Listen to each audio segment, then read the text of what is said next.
Hello YouTube. In the last video we examined two theories of humour, the superiority theory and the relief theory.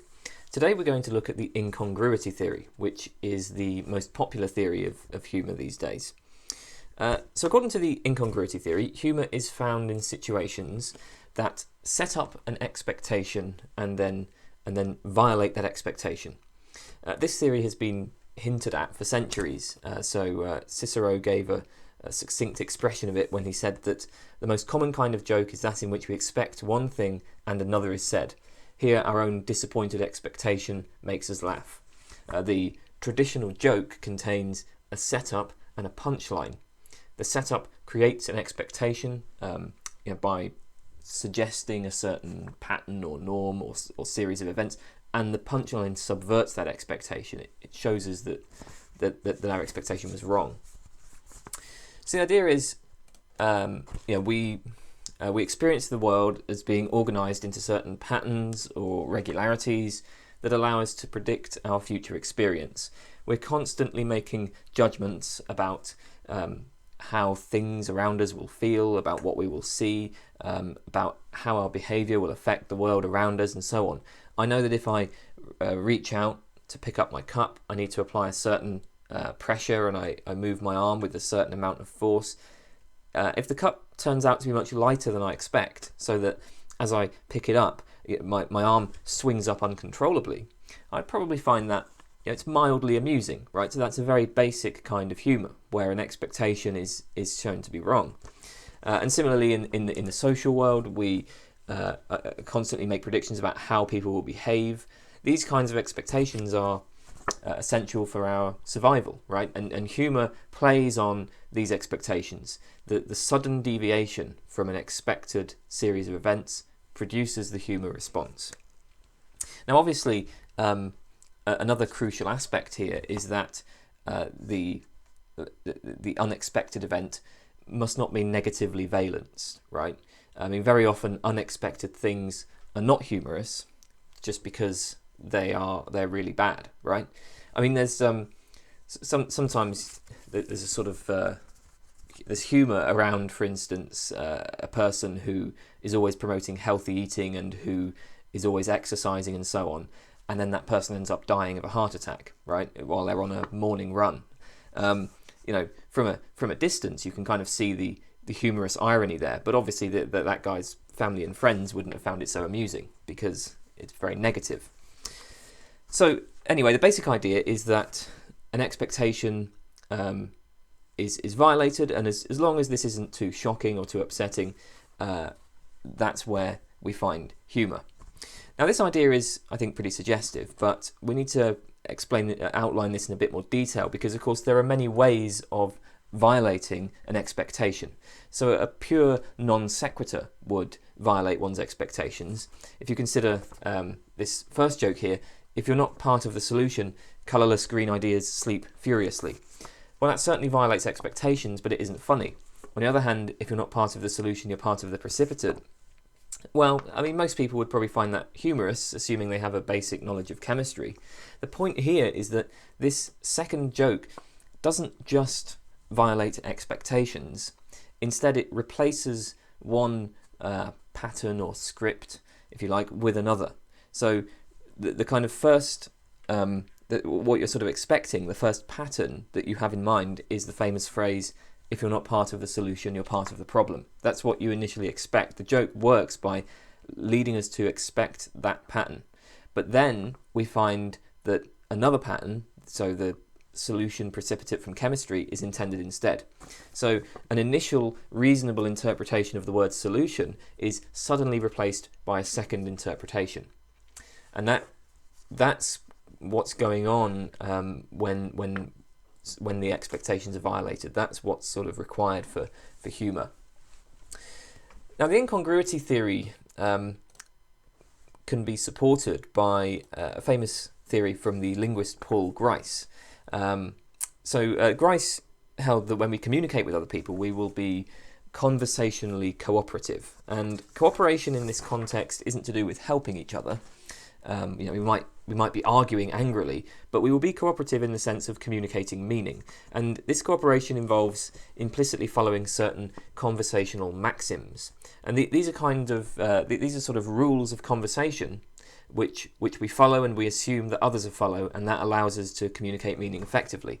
So these are rules like be relevant. So you have to stay on the topic of what's being talked about. You don't just bring up random things without regard for the topic of conversation. Do not say what you believe to be false.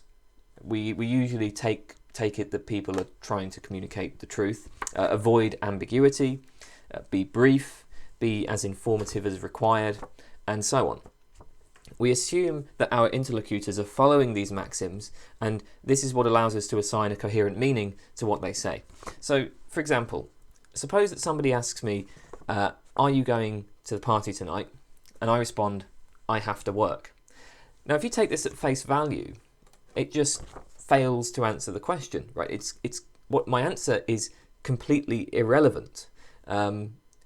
Because it tells us nothing about whether or not I'm going to a party.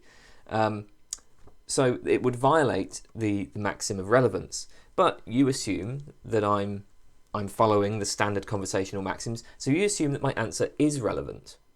So that means that you're now going to search for another interpretation, because again, if you sort of just take it at face value, if you think I'm just saying I have to work, well, it's irrelevant. So okay, but I'm following the maxim of relevance, so I must mean something else. So you search for another interpretation. And since you know that work is usually incompatible with partying, right? You know that people don't usually work and party at the same time. You understand that what I'm trying to communicate here is I will be working instead of partying. So I'm saying, no, I'm not going to the party tonight. These are the sort of maxims that govern all of our discourse. But humour often involves breaking the Gricean maxims, right? So the idea is that as a result of these maxims, we have expectations about what people will say and what people will do. Humour involves breaking these maxims. Many jokes play on ambiguity, right? The solution and precipitate joke. There's an ambiguity in the word solution that is initially undetected, and the joke works by sort of not revealing that ambiguity until you've sort of already been misled, and then it replaces it with the proper intended interpretation.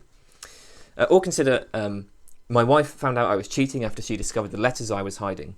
She got mad and said she's never playing Scrabble with me again. Well, when I tell this joke, we assume that, okay, he means cheating as in a romantic affair, right? So the joke exploits the ambiguity in the term cheating because it's actually referring to a game, but the initial interpretation is romantic affair, so it misleads you, and then you see that you're wrong.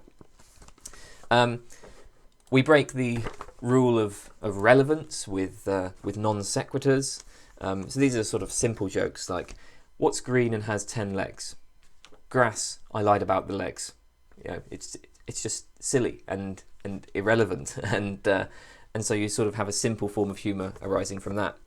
Or think of the comedy of groups like Monty Python, where things happen that are just completely absurd or irrelevant or whatever. Being brief is violated by the kind of comic rants that you get in stand-up comedy that will play on a subject for much longer than is the standard. Comedians like George Carlin were particularly good at this, at just going on these very, very long rants. You can think about these other maxims, and you'll see, I think, that a lot of humour involves kind of playing with these maxims and using the conversational maxims as a means to create the incorrect expectations in the audience. So the incongruity theory explains various features of humour. For example, it explains why in comedy the order of events is so important. Humour always requires a degree of surprise, right? If you see the punchline of a joke before you read the setup, that will often diminish its effect. So consider this joke. Onions was a good dog. I cried when my dad was chopping up onions. Actually, that joke doesn't work quite so well when it's written down. It's better to say it because obviously, the capital letter, if it's the name of a dog, then there should be the capital letter. But yeah, whatever. I mean, you can see the joke, right? Told like this, these sentences are more disturbing than funny. Okay, the joke only works when the sentences are the other way round. So it should be, I cried when my dad was chopping up onions. Onions was a good dog. To say that somebody's chopping up onions creates a certain expectation because, well, we know that onions irritate the eyes, and so that's going to be why they're crying. And so then you get the surprise when you find out that Onions is actually a dog and he's crying due to emotional distress. Obviously, that expectation won't be set up if you state at the outset that Onions is the name of a dog.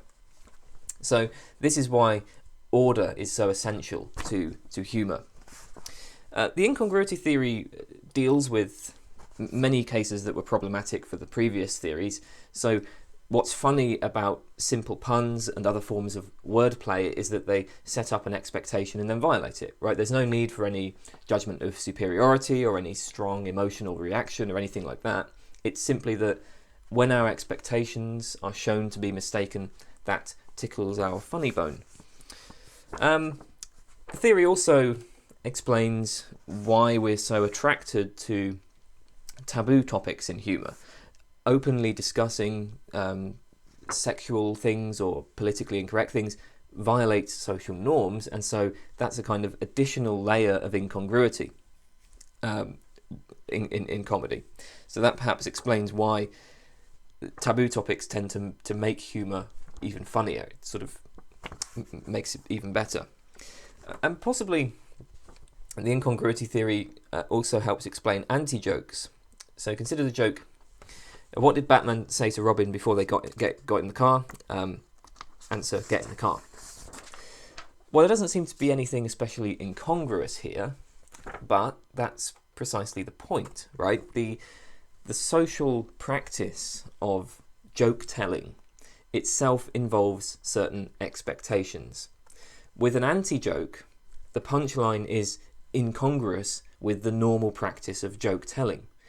Right, so when somebody starts telling a joke, you kind of activate, I guess, the joke script in your mind, right? You approach the joke with a joke script in mind, and that leads you to expect something incongruous. That leads you to expect your expectations to be violated.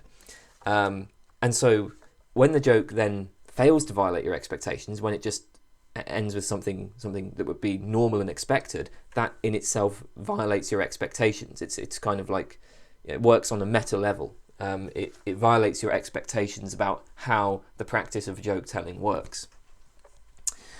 One of the other benefits of the incongruity theory is that it's been supported by an evolutionary argument, which is defended in detail in the book Inside Jokes by Hurley, Dennett and Adams. This kind of evolutionary argument is quite useful because, of course, we want to have some sense of why we have this capacity for humour at all, right? I mean, it's not entirely obvious why that should be. Humans evolved, so there must be some story that is compatible with evolution about why we have this capacity for humour, why exactly we find things funny.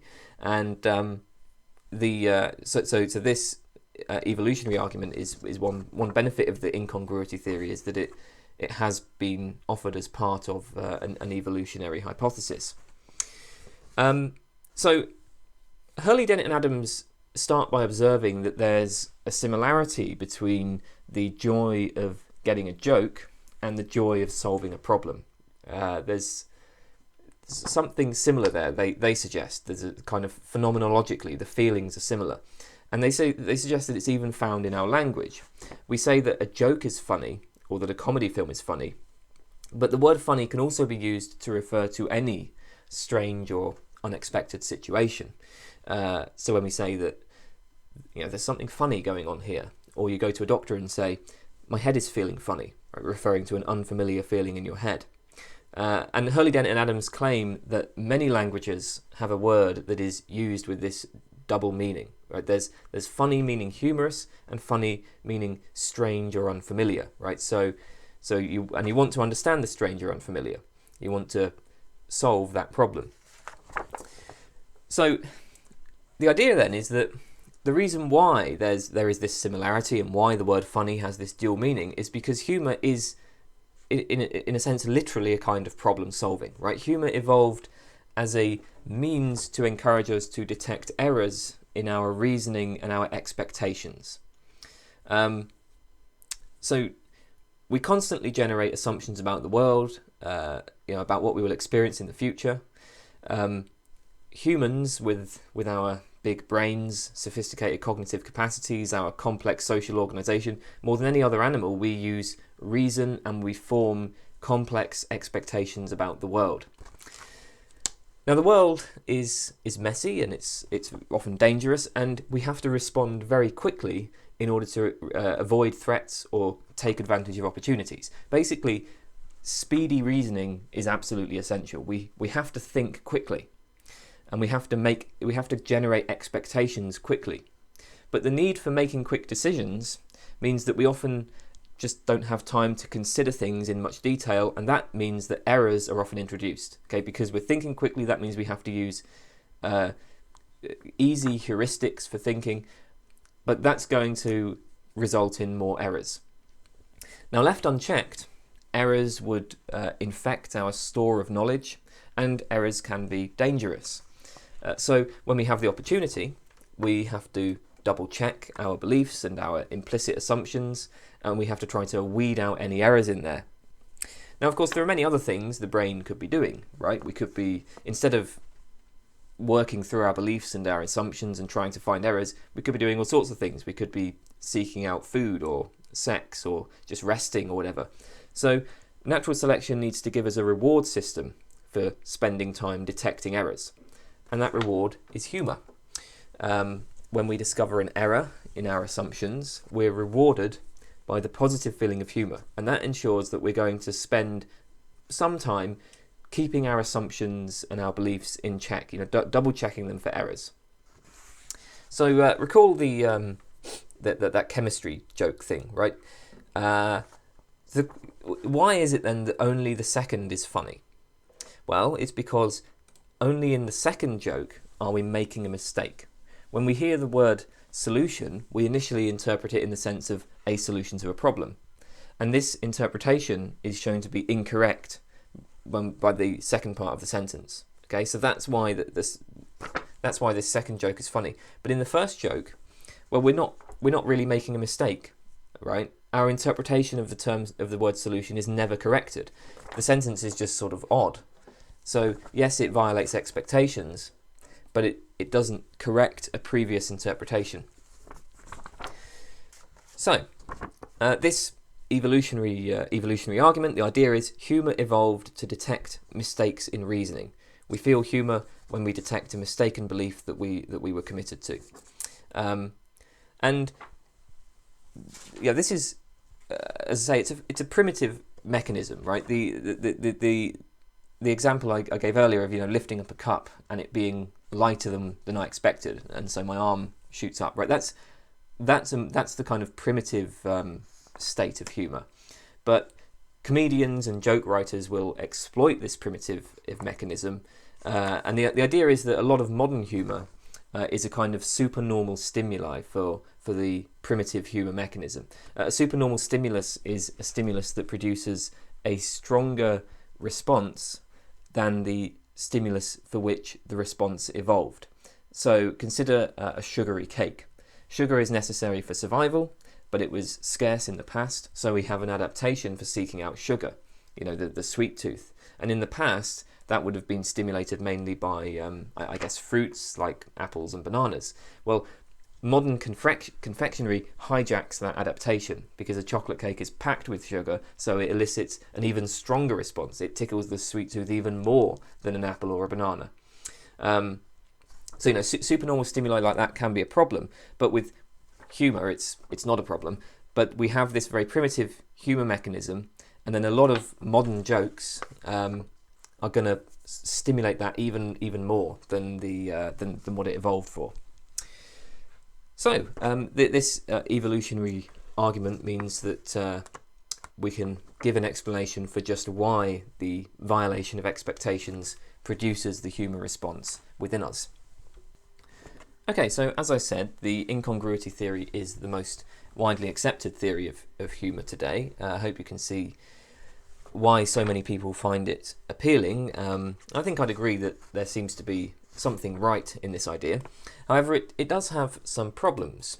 The first concern is that what counts as an incongruity, or what counts as something that violates expectations, well, I mean, just as a conceptual matter, it doesn't seem to be very well specified. And I think that the danger here is that for literally anything in the world, you're going to be able to find some pattern or norm with which that thing is incongruous. The incongruity theory is appealing because it seems that almost all humour does involve incongruity, right? We can find a lot of cases of humour that where there is this incongruity, there is a violation of expectation. But the worry is, well, that's just because it's always possible to find incongruities as long as you're sufficiently clever.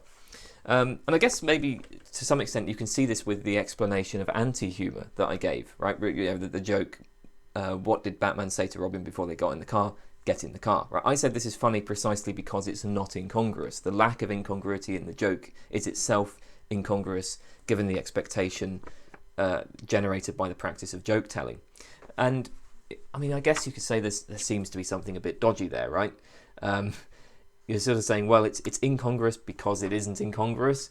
So the question is, could you give an example of something that is not incongruous with any pattern? Could you give an example of something that doesn't violate any expectations? And you know, it's actually kind of difficult to do, because if as long as you're clever, you can always find incongruities. Right, take my channel, the video that you're watching right now. I'm lecturing on academic philosophy through the medium of YouTube, which is a place of memes and music and fail videos. Right, so in that respect, my channel is perhaps incongruous, but it's not funny. So you know, this objection is a kind of just conceptual point. If you look hard enough, you'll be able to find incongruities anywhere. And the practical counterpart to this conceptual point is that actually there are many obvious cases where our expectations are violated and it's a positive experience, but it's not funny. Think of, you know, there are loads of fictions which have surprising twists. One of my favourite films is a film called Red State, which is a film that goes in completely unexpected directions. I mean, it's really enjoyable to watch. I loved the film. It's not very funny. But it does surprise you a lot. Also think about, on a perhaps, I guess, milder level, garden path sentences. These are sentences where you initially pass them in a way that is incorrect. A classic example is, the horse raced past the barn fell. This sets up a certain expectation and then it seems puzzling, right? I mean, it just sort of, the sentence starts off all right and then suddenly it doesn't make sense. The way to understand this sentence is, what it's saying is, the horse that was raced past the barn fell, right? So think of it as, the horse fell, okay? The horse that was raced past the barn fell. I hope that makes it clear. Anyway, once the incongruity is resolved, once you understand the sentence properly, well, it's still not remotely humorous, right? You have an expectation, or rather, you interpret the sentence, you know, the word, the sort of grammatical structure of the sentence in one way, and then that interpretation is kind of replaced with another interpretation, but there's no humour. So this, and there are countless examples like this. So this seems like a bit of a problem for the incongruity theory, because it looks like what's going on here is basically the same as what was going on with the solution and precipitate joke, right? You had a particular interpretation of the word solution, which was then shown to be incorrect. In this case, you have an interpretation of the grammar of the sentence, which is then, again, suddenly shown to be incorrect. Now, the obvious response to problems like these is to try to give a narrower definition of what counts as an incongruity. But this is likely to lead to the third problem, which is that actually there's a lot of humour that doesn't initially seem to involve violated expectations. So consider, for instance, a prankster who very carefully sets up a scene. So they know exactly what will happen to the victim, and they correctly predict how the victim will respond. Right? The prankster doesn't want their expectations to be violated. They want the prank to work exactly as they've planned it, but they still find it funny. Or consider jokes like this. How does Bob Marley like his donuts? With jam in. Well, that's a pun on Bob Marley's has a song with the title Jammin', I'm sure you've heard of it. But where's the incongruity here? Right? I mean, you probably didn't predict that answer to the question, but still it doesn't seem to violate any expectations. I mean, it doesn't seem that we make any implicit presuppositions that then turn out to be wrong. Similarly, the joke, what do you call a dwarf fortune teller who just broke out of prison? A small medium at large.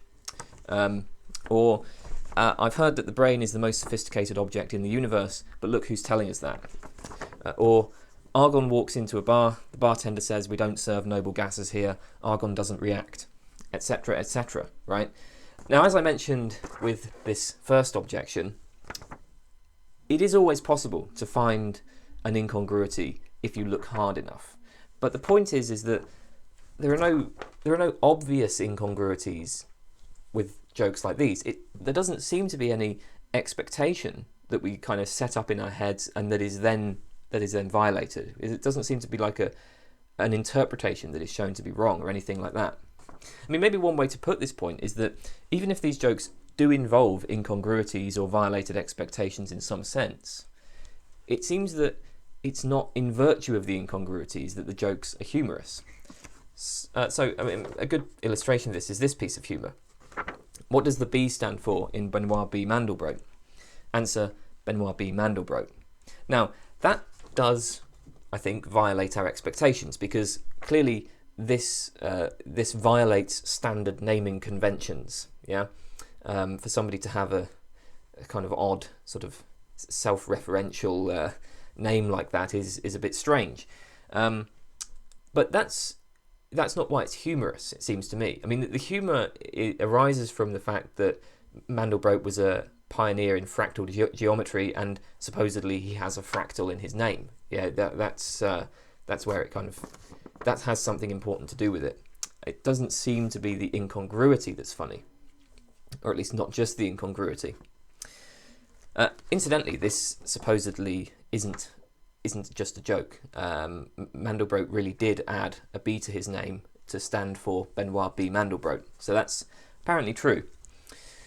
So that's the philosophy of humour. That's the incongruity theory, and that's all for today. But before I finish, since I'm doing philosophy of humour, I thought I'd leave you with my second favourite joke.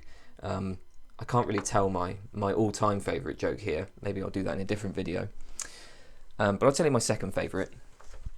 So, an Englishman, a Scotsman, an Irishman, a Welshman, a Latvian, a Turk, a German, an Indian, a Hawaiian, an Alaskan, an Argentinian, or Argentinian, no, it's Argentinian, an Argentinian, a Laotian, a Dane, an Australian, a Slovakian, an Egyptian, a Japanese, a Moroccan, a Frenchman, a New Zealander, a Spaniard, a Russian, a Guatemalan, a Colombian,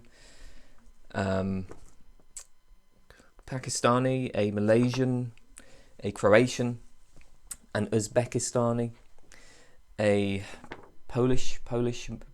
Polishman, Pole, or is it just Polish? A Pole, somebody from Poland, a Lithuanian, a Chinese, a Sri Lankan, a Lebanese, a Cayman Islander, a Falkland Islander, a Ugandan, a Vietnamese, a Korean, a Uruguayan, a Honduran, an Andorran, an Israeli, a Venezuelan, an Iranian, a Fijian, a Peruvian, an Estonian,